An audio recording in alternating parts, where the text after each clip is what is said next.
우리 주님을 사랑하시는 분만 아멘 하십시다. 아멘, 아멘. 세상이 흔들리고 또 사람들이 변해가고 있습니다. 특별히 또 팬데믹은 웬만한 사람들이 다 같이 얘기하듯이 팬데믹 이전으로는 돌아갈 수 없다, 이런 평가가 대부분입니다.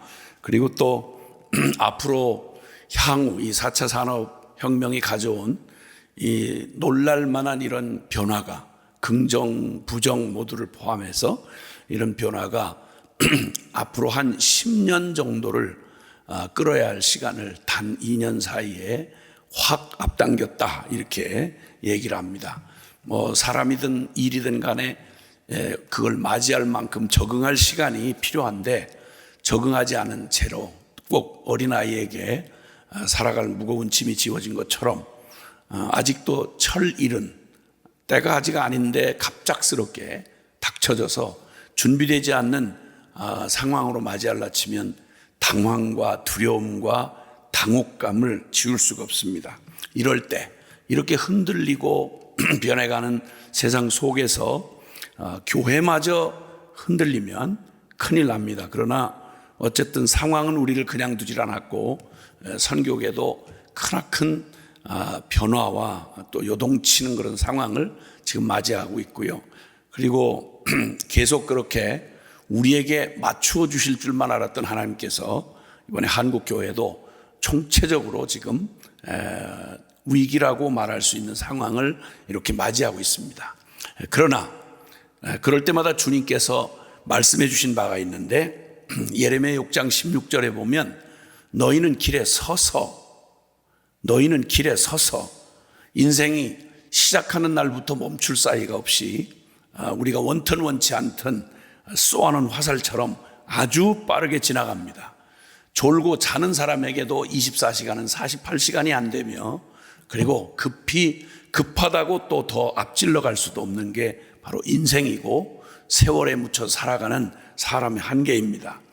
무언가 할 수 있을 것 같았던 의기양양하던 젊은 날이 갑자기 별로 쥐어진 것도 없이 나이를 먹게 되면 적이 당황합니다. 이럴 때 이렇게 변하고 흔들리는 세상 한복판에서 지혜가 있는데, 그건 제발 좀 멈춰 서라는 것입니다. 스톱하라는 것입니다. 꼭 건강을 위해서 꼭 벨트 위를 뛰는 운동 연습하는 사람이 그저 기계를 시간을 맞춰놓고 뛰려면 숨 쉴 틈 없이 잘못하면 뒤로 나가 떨어지니까 숨 쉴 틈 없이 그 벨트에 맞춰서 가는 것처럼, 인생도 정신 못 차리면 세월에 그냥 떠밀려 가다가 남 하는 짓 흉내내다가 인생 그냥 뻔히 알면서 망하는 게 인생인 것입니다. 그러므로 겁내지 말고 일단 스톱해라. 멈추어 서서, 그리고 알아보라. 옛적 길 선한 길이 어디인지 알아보고 그리고 그리로 행하라 라고 말씀하십니다. 스스로 멈출 수 있는 지혜가 있으면 좋으련만 대부분은 그렇지 못해서 그만 떠밀려 나가 떨어진 다음 비로소 강제로 멈춰져야 그제서 우리는 사역이 바빠요, 사람들이 뭐라고 말해요, 또 이거 큰일 나요, 눈에 보이고 손에 잡히는 대로 살아왔던 내 힘으로 살아왔던 우리 인생이 스스로 멈춰선다는 게 쉽지 않아서 이렇게 팬데믹이라고 하는 특별한 상황, 온 세계가 바이러스 하나에 이렇게 스톱하고 멈추어서는 기괴한 상황을 맞이했습니다.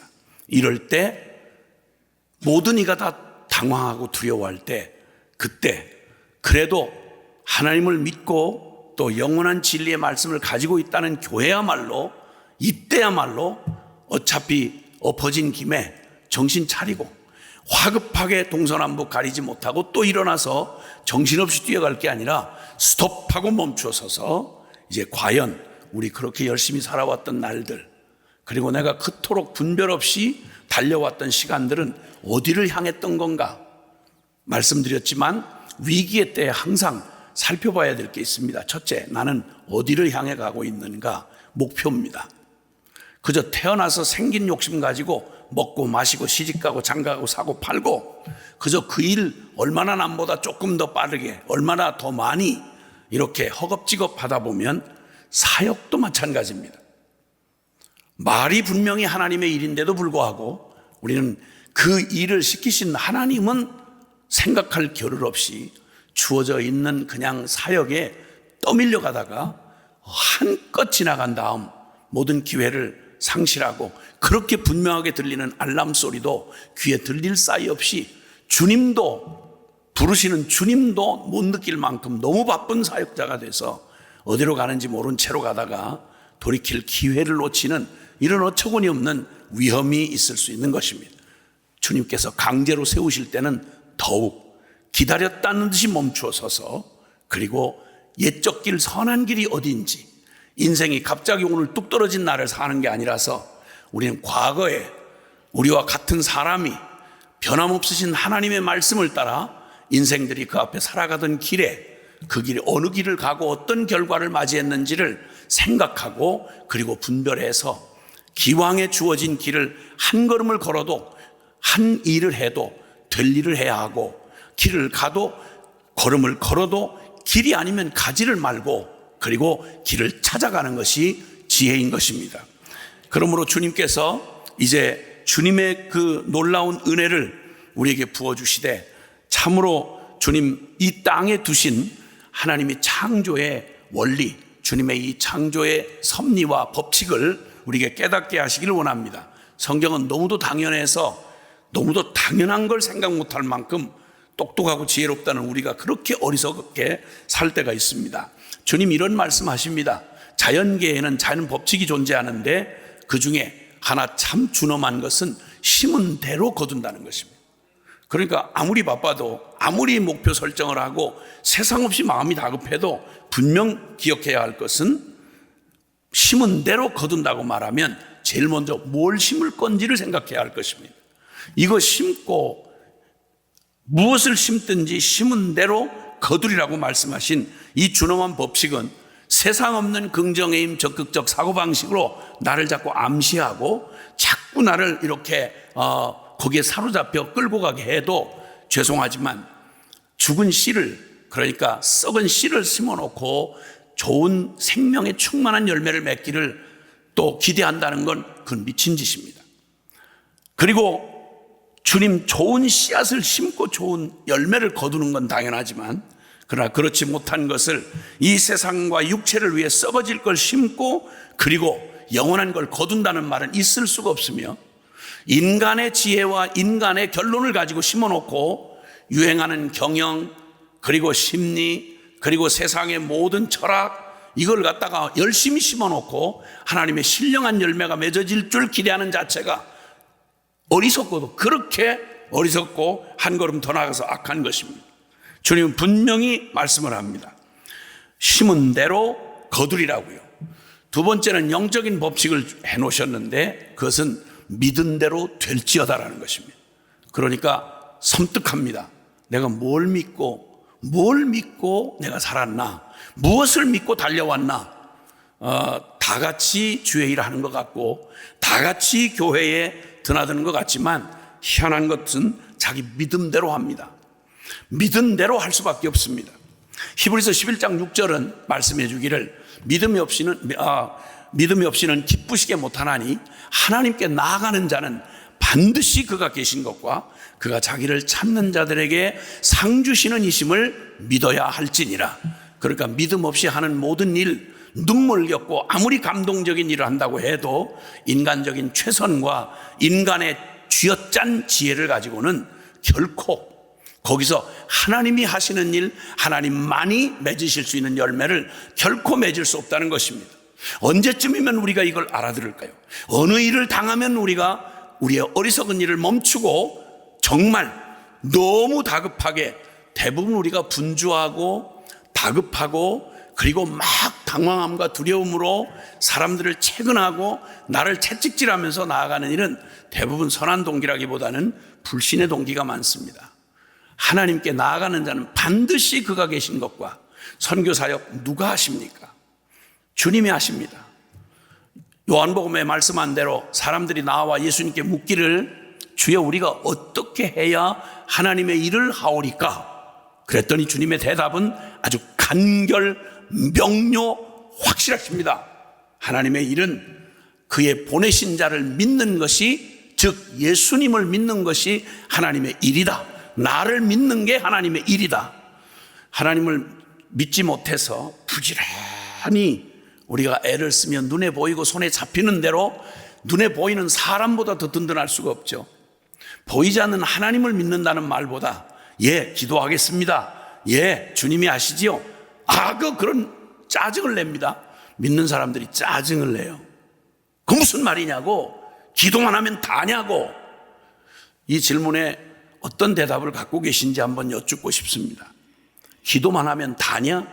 예, 그 말에는 염려가 섞여 있는 말이긴 하지만 비겁한 사람이 순종을 유보한 채로 들어앉아서 기도한다는 것으로 대체하는 그런 잘못된 말을 경계해서 하는 말씀인 줄 알겠지만, 제가 경험한 바로는 너무도 많은 분들이 기도에 별로 택을 치질 않습니다. 기도했는데 그렇게 불안하십니까? 기도했는데 그렇게 원망이 많으십니까?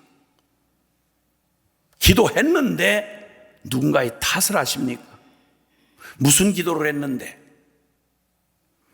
주님 앞에 기도를 참 이상한 논리로 분리를 시키는 경우가 있습니다. 기도면 다냐고요? 다입니다. 왜냐하면 기도 없이 하나님의 뜻을 분별할 수가 없고요. 분별을 할 때 이 일을 해야 합니까? 저 일을 해야 합니까? 어디로 가야 합니까? 물을 때 기도 없이 결정하셨습니까? 내가 잘 앞날을 예견하고 멋진 경험과 모든 통박을 동원해서 사람들이 무릇 다 부러워할 만큼 대단히 기획적인 분이군요. 대단히 똑똑하시군요. 굉장한 조직력을 가지고 계시는군요. No. 역사의 분명한 교훈은 인간의 지혜, 사람이 마음으로 길을 계획할지라도 그 길을 인도하시는 분은 하나님이십니다.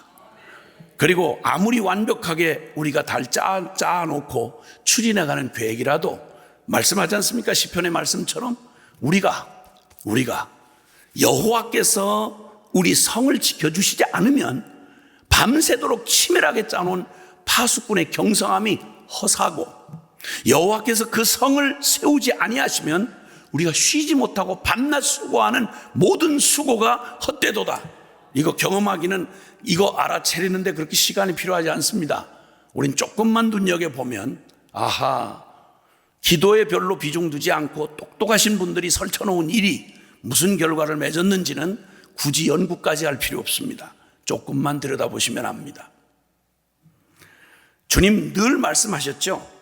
사람이 누가 그런즉 구원을 얻겠습니까? 그 엄청난 구원을 말씀하시면 사람 구원받는 거, 사람의 말의 설득력이나 우리의 대단한 목회 프로그램 가지고 인간 안 바뀌는 것쯤은 남은 그만둬 놓고 내 뱃속으로 난 자식만 모아도 합니다. 사람 바꾸는 거요, 철저하게 하나님의 기적 없이는 불가능합니다. 주님의 대답이 우리에게 알려주십니다. 사람으로서는 할 수 없으되 그러나 하나님으로서는 하실 수 있느니라. 우리의 선교 사역도 우리의 목회도 이제 분명하게 초점을 확실히 해야 될 때입니다. 얼만큼 경험하면 깨닫겠습니까? 겸손하게 주님 앞에 무릎 꿇고 기억해야 합니다. 이 전제를 무시하면 경험한, 투자한 만큼, 애쓴 만큼 우리는 비참한 후회를 할 날이 그렇게 멀지 않습니다. 주님이 창조하신 보이는 세계, 보이지 않는 세계, 이 물질 세계, 자연 법칙 안에도 심은 대로 거두는 이 엄중한 법칙은 누구도 흔들 수가 없고요. 온 세계 70억이 다 덤벼들어도 하나님이 정한 이 법칙은 바꿀 수 없습니다.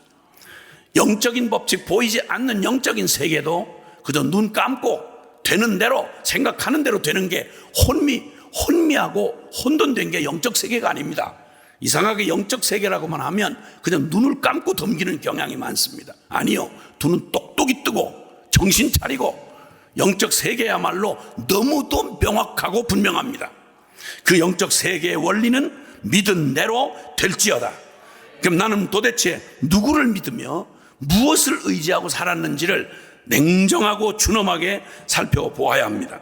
시간과 정성과 돈을 어디다 투자하는지를 보면 우리가 무엇을 믿고 무엇을 심는가를 우리가 알 수가 있습니다. 영적인 것, 신령한 것을 위해 심으면 신령한 것을 거둘 것이지만, 그러나 세상과 육체를 위에 썩어질 것을 심으면 썩어질 것을 거둘 수밖에 없다고 주님 요한에서 2장 17절에 이 세상도 그 정욕도 지나가되 그러나 하나님의 뜻을 행하는 이는 영원히 거하느니라. 주님은 고린도전서 3장에도 말씀하기를 모래 위에 집을 짓지 말아라. 우리는 어리석은 자가 되지 말고 지혜로운 자가 되어 견고한 터 위에 반석 위에 집을 지으라고 여러 차례 주님이 말씀해 주셨습니다. 들으면 어린아이도 알아들을 만한 너무 당연지당한 말씀인데요, 천하 없이 바쁜 세월 속에서도 건축을 한다고 할 때 이 아름답고 웅장한 예배당 드러난 모습이 중요한 게 아니라 사실은 가장 중요한 건 보이지 않지만 이 모든 것을 지탱해 주는 터, 기반, 기초. 미국에서 잠깐 전해 듣는 말로 하니까 한국에는 건축을 할 수 있는 허가를 받고 공사를 시작하면 모든 과정 중에서 물론 감리가 있겠지만은 그래도 한 번 한 건 특별한 경우가 없이 건축이 중단되는 일은 없는데, 얘기를 듣고 보니까 미국에 계신 분들에게 미국에서 들은 얘기를 제가 하는 겁니다. 미국 건축법은 기초 공사를 하고 난 다음에 그걸 검사로 나오는 그 기관이 다르다고 그러네요. 그래서 그 건축이 특별히 설계가 이 모든 것을 지탱하기에 합당한 구조와 그런 그 모든 그 것에 합당하게 그 기초가 튼튼히 세워졌는지를 따로 검열한 다음에 이거 허락이 안 되면 아무리 허가가 난 건축 행위라도 더 이상 진행할 수가 없다고 그러더라고요. 가장 합리적인 얘기라고 생각이 됩니다.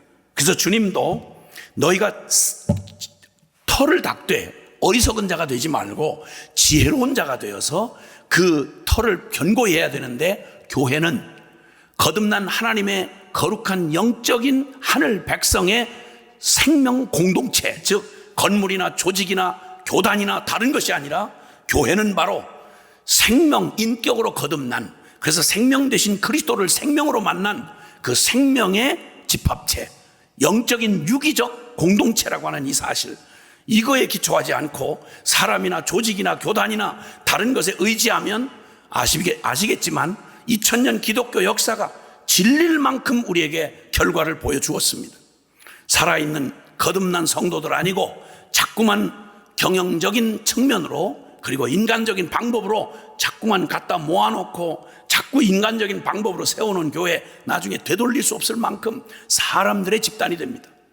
그러면 당장 잘 분위기가 뜰 때는 잘 나가는 것 같다가 한 번 흔들리면, 한 번 허물어지고 문제에 휩싸이기 시작하면 수습할 길이 없습니다. 아무리 그래서 빨리 가는 것보다 바로 가는 게 중요하고요, 많이 갖는 것보다 잘 쓰임받는 게 중요하다는 사실인 겁니다. 그러므로 터를 그리스도, 다른 터를 닦아둘 게 없으니 곧 우리 주 예수 그리스도라.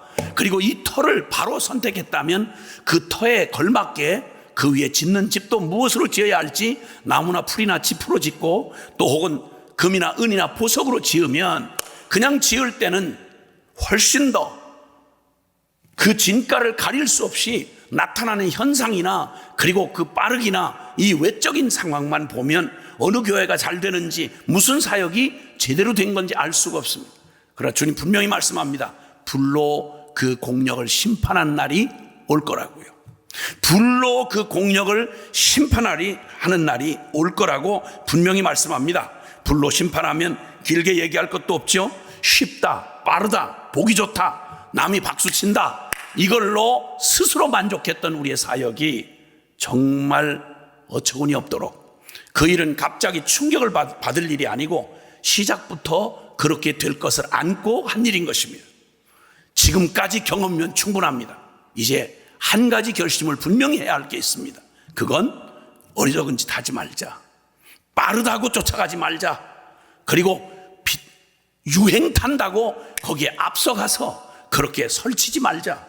한 번을 해도 되는 일 할 것이며, 그리고 결코 무엇을 심어도 거둘 것을 생각하고 심자. 이것만 하나 분명하게 우리의 마음의 태도를 결정해도 우리의 삶은 전혀 방향이 달라질 것입니다. 주님께서 그 중에 특별히 주님이 우리에게 주신 놀라운 권세가 기도의 권세입니다. 주님께서 말씀하신 이 기도에 관한 얘기를 굳이 더 말할 것도 없는데 난 깜짝 놀랐습니다. 정말 깜짝 놀란 건 오늘 여기 있는 본문처럼 믿지 않는 사람도요, 살아계신 하나님을 만나지 못한 사람들도요 기도를 합니다. 그들이 구하는데 무엇을 구하는 거 아니, 무엇을 먹을까, 무엇을 마실까 근심하며 염려하며 열심히 구하는데, 여러분 수능 시험 때가 되면요 절간이 더 붐빕니다. 놀랍게도요, 사람하고 짐승하고 차이가 있다면 인간은 영적 행위를 합니다. 기도를 한단 말이죠. 모든 사람들이 기도하는 행위를 갖고 있습니다. 모든 종교가 말이죠. 이단 사이비도 뿐만 아니라 세상의 모든 그냥 우상 숭배를 하는 사람들도 종교 행위의 기본 단위가 기도입니다. 근데 깜짝 놀란 건 천하의 유일무이한 살아계신 하나님을 믿으며 그리고 그 말씀을, 진리의 말씀, 완전한 성경을 가지고 있는 교회가 끔찍하게도 기도 없는 신앙생활을 가르치고 있다 이 말입니다. 전 놀랐습니다. 깜짝 놀랐습니다. 어떻게 기도를 안 하는 장로님이 있을까? 무슨 기준으로 장로를 세웠을까? 교회가 통박 가지고 와서 세상에 살던 방식하고 거 와서 경험 가지고 와서 여기서 폼 잡으면 세상 운영 경영 철학이면 운영되는 게 교회입니까? 구조가 다릅니다. 기가 막힌 건 어느 대형 교회에서 삼성의 웬 기업의 그 상담을 받고 운영에 관한 경영에 관한 그런 그 상담을 의뢰했다는 말을 듣고 깜짝 놀랐습니다. 기업이 어떻게 교회와 같습니까? 누군가 책 제목을 정했더라고요. 경영학에 물든 기독교, 심리학에 물든 기독교. 복음을 어떻게 알았길래 심리학의 도움을 프로이드, 융이 어떤 사람인지 알고 계십니까? 거기서 이렇게 저렇게 일리 있는 말이라고 갖다 그걸 덧붙여서 도움을 간신히 받아야, 그래야 이 영죽을 죄인들, 본성적으로 하나님을 거부하는 불순종의 사단에게 붙들린 이 죄인들에게 심리학적인 위로를 주면 그게 사람 바뀔 거라고 생각하셨습니까? 저는 복음 전하면서 30년이 넘게 지금 공동생활하고 있습니다. 여러분 사람처럼 오묘하게 알기 어려운 존재도 없고요, 사람처럼 숨길 수 없는 존재도 없습니다. 한번 살아보시죠. 한 달만 한번 살아보세요. 대단한 영성의 사람들이, 그리고 엄청난 신학자가 무슨 모습으로 살아가는지 금방 드러납니다. 교회의 문제를 깊이 짚으라면 깊이 갈 것도 없습니다. 우리가 뭘 기대했으며 무엇을 믿고 살아왔는지는 그냥 보면 기도 안 하고도 살 수 있다는 말은 믿음하고 아무런 상관없습니다. 냉정한 말 같지만 기도하지 않는 오만한 인간, 신학을 연구한다는 말은 바른 의미로 얘기하면 그러면 하나님에 관해서 더욱 알아가고 싶어서 신학을 한다는 얘기인데, 어떻게 신학을 못한 사람도 내 인간 존재가 하나님의 도움 없이 한순간도 살아갈 수 없다는 게 맞는 말, 그거 정도는 깨닫는데 어떻게 기피한 하나님을, 어떤 하나님을 알았길래 기도를 안 하는 신학자 혹시 얘기 들어보셨습니까? 그 사람들이 가르친 영향은 무슨 결과를 만들어낼까요? 기도 안 하는 선교사, 기도 안 하는 목회자, 기도 안 하는 교인들 만들어내겠죠. 하나님이 어떤 신학적 개념이십니까? 하나님이 죽은 관념입니까? 하나님 두려움이 눈꼽만큼도 없는 신학교 강단에서 믿지도 않는 하나님을 팔아서 월급 받고 있는 이 뻔뻔한, 이 기도 안 하는 이 사람들이 가져다 준 결과가, 폐해가 뭔지 아십니까? 저는 밑바닥 훑고 다닌 사람입니다. 수십 년 동안 책에서 통계내는 사람들 말고 저는 수십 년 동안을 이렇게 서 있을 수 있는 한 하나님이 허락해 준 거 가지고 치열하게 믿음으로 살아내겠다고 하는 성도들과 함께 복음으로 씨름한 사람입니다. 기도 안 한 사람의 그 행태, 그 깊은 신학이 만들어내는 그 이상한 폐해 말입니다. 하나님 죽은 하나님이 아닙니다. 우리가 이루는 선교 업적, 어떻게 되는지는 한 세대를 지나갈 필요도 없습니다. 춥고 배고플 때 구하는 건 안 믿는 사람도 구한다고 여기 분명히 말하고 있습니다.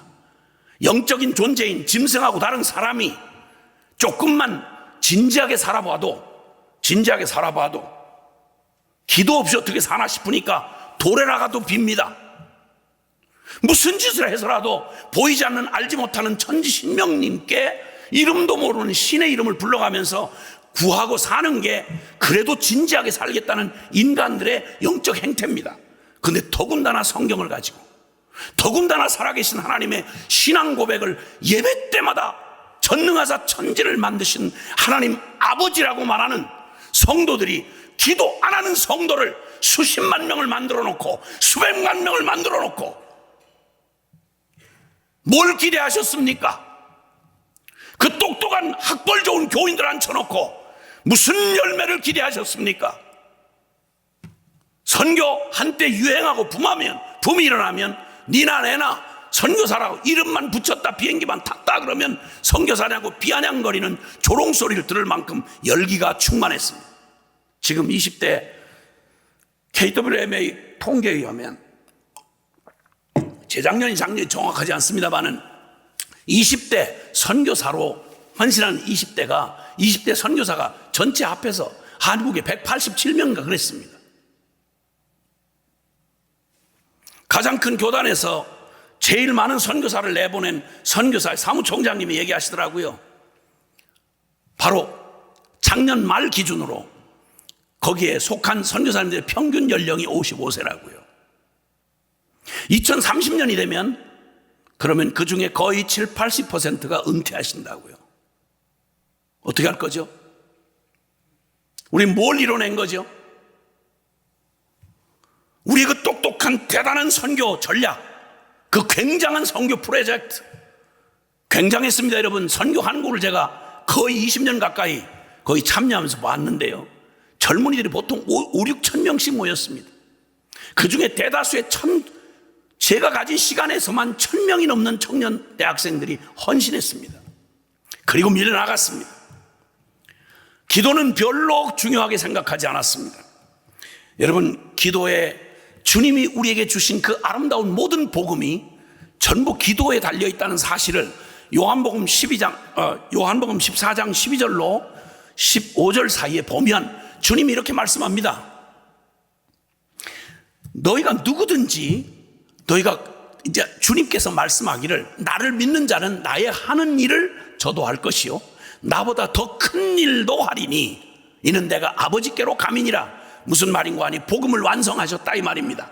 주님이 복음을 완성해서 우리에게 넘겨준 권세가 바로 뭐냐면 너희가 무엇이든지 내 이름으로 구하면 내가 시행하리라. 너희가 무엇이든지 내 이름으로 구하면 내가 시행하리라. 죄송하지만 한번 따라해 주시면 좋겠습니다.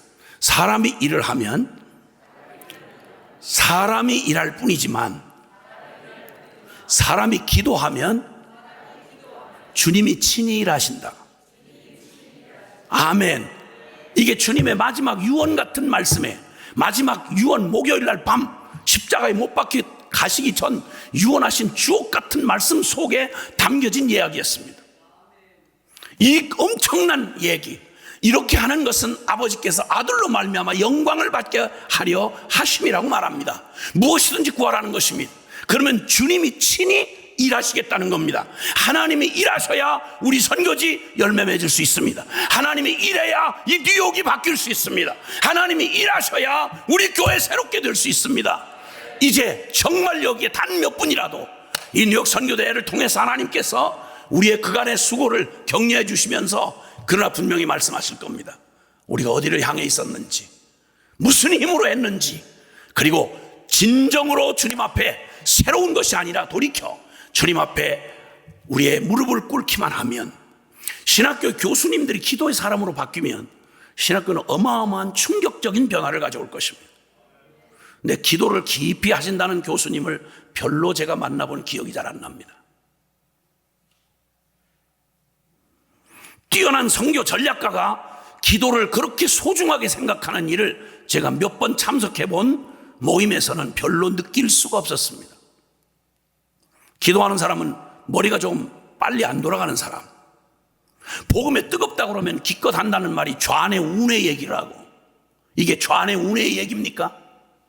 복음에 안 뜨겁고 그 냉혈하니 복음을 만난 사람이라고 말할 수 있겠습니까? 복음이 연불입니까? 죽은 신학 이론입니까?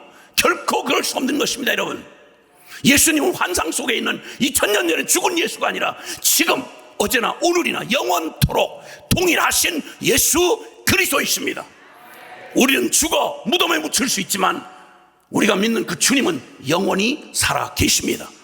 우리가 대단한 선교 전략이나 굉장한 신학 이론을 갖추기 전에 이미 복음은 완성되었고, 그 복음은 예수 그리스도이신 것입니다. 성도들은 살아계신 주님을 봐야 합니다. 그리고 그 거룩한 주님 앞에 무릎 꿇어, 인간의 최소한 영적 존재인 인간은 예수를 믿지 않아도 기도를 합니다. 근데 어떻게 더 완전한 주님을 믿으며 성경을 아는 교인들이 기도 안 하는 교인이 있다? 그 몇백만 명 무슨 소용이 있겠습니까? 지금 기도 안 모입니다, 여러분. 한국교회 기도하는 교회라고 저도 전 세계에 떠들고 다녔는데 너무 미안해서 거짓말을 칠 수가 없어서 입을 못 벌리겠어요. 중국의 지하교회 그 모진 핍박을 이겨낸 우리가 본받아야 될 지하교회 지도자를 만났다가 그분들이 말한 말을 곧 사과했습니다. 용서해달라고. 과거 어느 때는 기도 열심히 했었다고. 그러나 지금은 아니라고. 당신들의 도움이 필요하다고. 당신들 우리 한국교회를 위해서 기도해 줘야 된다고. 잘 모르고 기도를 해도 우리 어머니 세대가 산자락 붙들고 문장 하나 제대로 못 갖춘, 그러나 살 길이 그 길밖에 없기에 새벽기도 눈물과 통곡과 탄식으로 울어도 딴 데 울 데가 없으니까 하나님 앞에 울었고, 사정을 하소연을 해도 부를 분이 주님밖에 없었기에 그렇게 부르짖은 우리 어머니들의 기도가 있어서 한국교회 오늘이 있었습니다. 똑똑한 누구가 아니라 기도하는 사람들 때문입니다. 근데 왜 지금 그 권사님들 다 어디 갔어? 기름지게 먹고 안락하게 계속 병원에서 부속가락 끼듯이 평균 수명이 늘어나니까 그 수명 가지고 무슨 짓을 하냐 말이야. 맛집이나 찾아다니고 매일 안락하게 세상 즐기는 말에 푹 젖어가지고 성경을 볼 시간이 있나, 기도를 할 수가 있나, 이 세련된 할머니들. 장로님들은 말할 것도 없고, 제가 한국의 대표적인 교회 가서 장로님들한테 물었어요. 약물의 본이 되라는 게 장로님인데 당신만큼 기도하면 우리 한국교회 교인들이 당신만큼 기도하면 되겠냐고, 당신만큼 영성 가지고 있으면 되겠냐고, 당신처럼 전도하면 되겠냐고, 당신만큼 성경 읽으면 되겠냐고. 아무 소리도 못하고 입을 딱 닫고 전국의 장로님들이 모인 곳에 얘기했죠. 집이 무너지면 마지막까지 기둥을 붙들고 운명을 같이 할 놈이 누구냐고, 장로란 이름이 무슨 뜻이냐고, 우리 자식들에게 이 비참한 미래를 남겨줄 거냐고, 애비된 우리가 대신 매를 맞아도 우리가 맞고, 우리가 저질해야 한 일 우리가 회개하고 지금 여기 정리하고 우리 자식들에게는 자랑스러운 미래를 줘야 될 거 아니냐. 뭘 남겨줄래? 대학 졸업장 남겨줄래? 그 어설픈 잠깐 하다가 무슨 꼴 되는 줄 뻔히 아는 세상의 부귀영화 그거 남겨줄래? 그게 당신이 믿은 예수야? 그게 복음이야? 기도의 권세를 우리에게 주셨는데 이 권세 한 번도 써보지 않고 평생 죽을 때까지 대표기도도 마누라가 써준 거 읽어줘야 되는 이 기가 막힌 장로님이 큰 교회, 대단한 교회 장로님으로 버티고 서 계신 이걸 뭐라고 설명을 할까요? 그 어디 성경 어디에 근거를 해서 그 합리성을 설명할까요? 이제 복잡할 거 아무것도 없습니다. 원래로 돌아가면 됩니다. 하나님 살아 계십니다. 주의 말씀은 영원합니다. 베드로전서 1장 24절 이하에 사람은 풀과 같고 그 영광은 풀의 꽃과 같아서 풀은 마르고 꽃은 시드나 주의 말씀은 세세토록 있도다 하였으니 너에게 전한 복음이 바로 이 영원한 말씀이라고 말씀합니다. 이 엄청난 기도의 권세를 가진 우리가 기도를 하되, 안 하는 사람이 기도하는 것도 대단한 일이지만 기도를 하되 똑바로 사용해야 합니다. 야고보서 4장 2절에는 우리가 얻지 못하면 구하지 아니하며, 기도를 안 하기 때문에 얻지 못했고, 만약 구하여도 얻지 못하면 정욕으로 쓰려고 잘못 구했기 때문이다. 탐욕의 저 기브롯 핫다와를 기억하십시다. 악을 쓰고 때를 써서 응답을 받았는데 탐욕의 무더기에 같이 공동 매장됐습니다. 엄청난 영성, 하나님으로부터 직접 계시를 듣는 그 기가 막힌 영성을 가지고 그 권세를 잘못 쓴 발람은 영영이 주님 역사가 끝날 때까지 저주의 대명사가 됐습니다. 무엇을 구할 겁니까? 이 기도의 권세를 가지고 우리가 무엇을 구할 겁니까? 우리 기도의 권세는 제일 먼저 여기 말씀한 대로 주님이 말합니다. 사람이 신분이 바뀌면 구하는 내용이 바뀐다고요.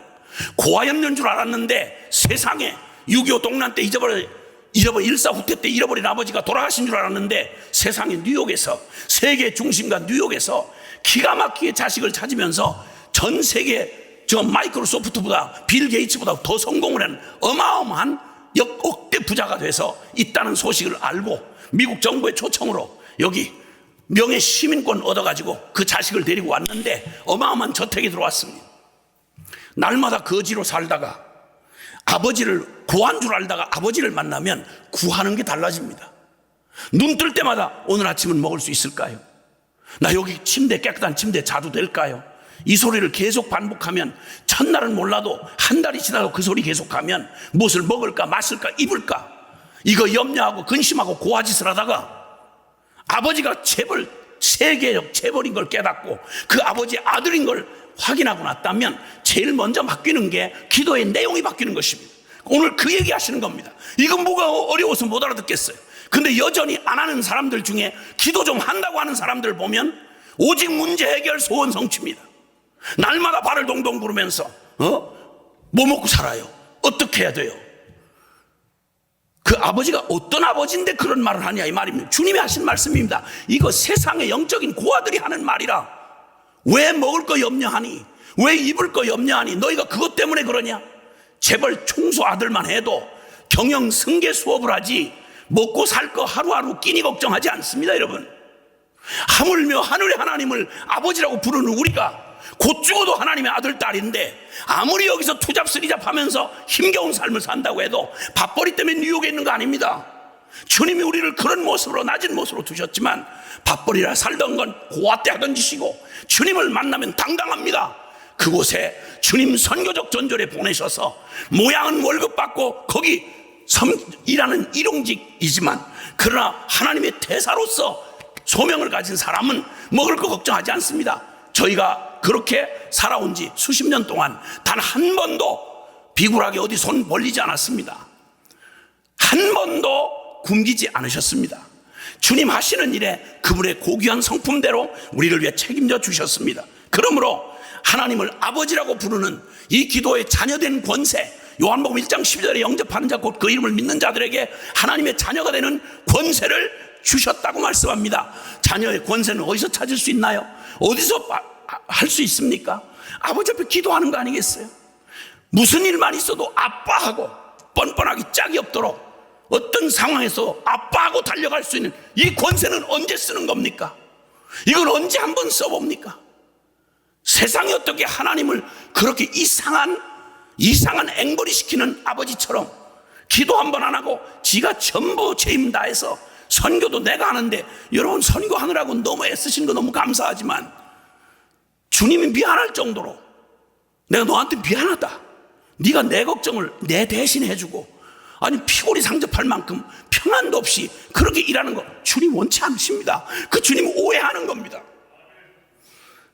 아버지 자녀로서 아무리 목회가 어려워도 목회자가 행복하지 않으면, 아무리 선교가 고귀해도 선교사가 행복하지 않으면 복음이라고는 기쁜 소식이라는 이 복음을 어떻게 전할 겁니까? 부모님이 복음 때문에 행복하지 않은 장로 권사인데 그 자녀들이 그 얼굴 보고 예수 믿겠습니까? 그 기가 막힌 순간 속에 우왕좌왕하고 하나님 아버지 없는 고아처럼 그저 기껏 그냥 살아온 게 악을 쓰면서 살아남은 그 고집 하나 그 대단한 줄 알고 믿음은 온데간데 없이 예배 드릴 때는 엄청난 고백을 하고 주차장 내려가기도 전에 장로 권사 싸우는 차 안에서까지 싸움질하는 그런 아빠 엄마 보고 믿고 싶겠습니까? 거룩하기로 짝이 없는 사역자가 집에 들어가서 아빠가 엄마한테 하거나 엄마가 아빠에게 하는 모습을 보고 그 하나님 두려움이 없는 그 불경건한 모습을 보고 설교에 감동받겠습니까? 신학 이론에 무릎을 꿇겠습니까? No. 지금 한국 사회에 가장 안티 기독교 세력을 하는 게 누군지 아세요? 목사들, 장로 딸들입니다. 교회를 모르면 겁이 나서요. 교회 구조를 모르고 교회 생리를 모르면 감히 교회를 회방 못합니다. 사사건건 교회를 물고 늘어지고 가진 터진 주둥이로 가진 소리를 뭐 개독교가 어떻고 별소리다. 이거 목사들입니다, 여러분.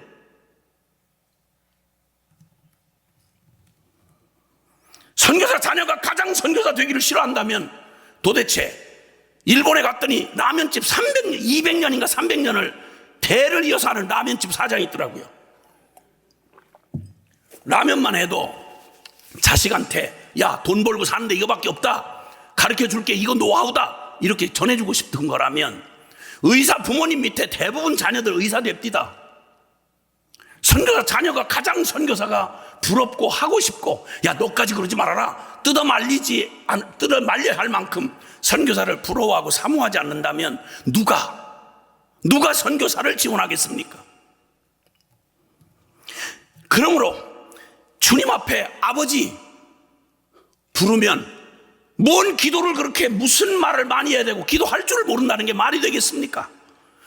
하나님 앞에 그냥 아버지 하고 할 말 못해도 가서 눈물 뚝뚝 흘리면 아버지 하고 가서 눈물만 흘려도 알아들을 수 있는 아버지가 계시지 않습니까?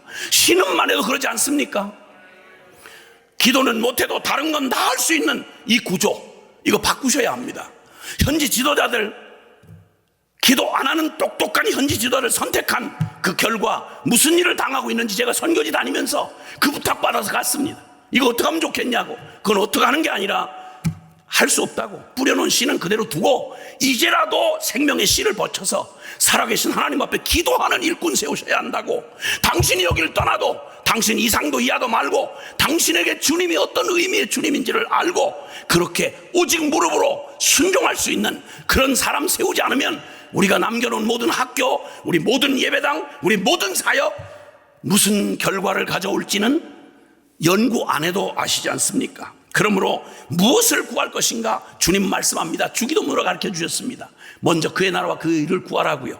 오늘 본문 봉독해 주신 본문에 거기에 31절 32절을 제가 강조해서 읽으라고 남겨주셨는데, 다만 너희는 그의 나라를 구하라. 그리하면 이런 것들을 너희에게 더하시리라. 적은 무리여 무서워 말라. 너희 아버지께서 그 나라를 너희에게 주시기를 기뻐하시느니라. 구하는 우리보다 주기를 더 원하시는 하나님이 그 나라를 우리에게 반드시 주시고야 말 것입니다.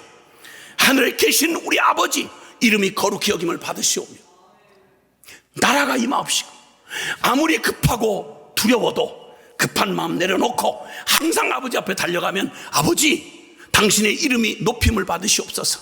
그리고 주님의 나라가 이루어지게 하옵소서. 그 뜻이 하늘에서 이루어진 것처럼 땅에서도 이루어지게 하옵소서.